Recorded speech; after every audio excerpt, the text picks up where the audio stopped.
नमस्कार, मी दिनकर फसाळे, मुख्याध्यापक जिल्हा परिषद शाळा कोचाळे। आमची शाळा 1ली ते 8वी पर्यंत आहे आणि जवळजवळ 130 मुलं शाळेमध्ये शिक्षण घेत आहेत।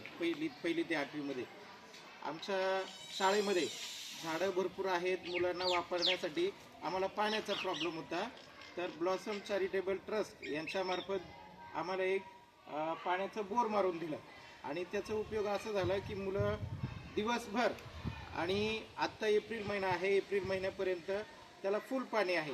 मुलं पिण्यासाठी पण ते पाणी वापरतात। आम्ही त्याची टेस्टिंग पण केली, तपासणी केल्यानंतर पाणी हे पिण्यायोग्य असल्यामुळं मुलांना पाण्याचा वापर पिण्यासाठी आणि दैनंदिन वापरासाठी पण होतो। तसंच गावातील शाळेच्या आजूबाजूच्या लोकांना जर पाण्याची गरज भासली तर ते या बोरचं पाणी ते गावामध्ये किंवा ते त्यांच्या वापरासाठी ते नेऊ शकतात आणि त्या पाण्याचा आम्हाला एक चांगला असा उपयोग झाला।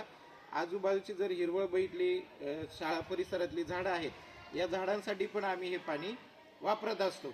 आमचं गाव तसं आदिवासी भागातलं आदिवासी पाडा आहे आणि तालुक्यापासून जवळजवळ 30 ते 40 किलोमीटर अंतरावर असल्यामुळं आजूबाजूला रोजगाराची काही साधनंही नाही।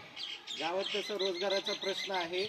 बरेचसे कुटुंब किंवा पालक पण रोजगारासाठी मुंबईसारख्या ठिकाणी स्थलांतरित होतात किंवा ते कामासाठी जातात, परंतु हवं तेवढं रोजगार मिळत नाही।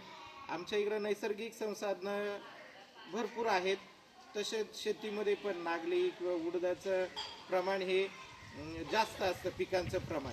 त्यामुळे जर या भागात लोकांसाठी जर काही गृहउद्योगासारखी कन्सेप्ट जर राबवली तर लोकांना रोजगार पण मिळेल आणि त्यांच्या मालाला जर मार्केट उपलब्ध करून दिलं तर त्या मार्केटिंगच्या सहाय्याने त्यांचं कौटुंबिक स्तरही सुधारण्यासाठी प्रयत्न होईल आणि परिणामी जर आर्थिक परिस्थिती जर त्यांची सुधारली तर मुलांची शैक्षणिक प्रगतीही होईल। विद्यार्थी शिक्षणातही चांगल्या प्रकारे रस घेतील आणि उच्च शिक्षण घेऊन ते आपल्या आईवडिलांनी जसे हाल अपेष्टा सहन केली तसे ते करणार नाहीत। तर मी विनंती करतो की आपल्या ब्लॉसम चॅरिटेबल ट्रस्टतर्फे जर आपण अशा काही लोकांना रोजगाराच्या संधी जर उपलब्ध करून दिल्या तर आम्ही त्यांचे सदैव ऋणी राहू।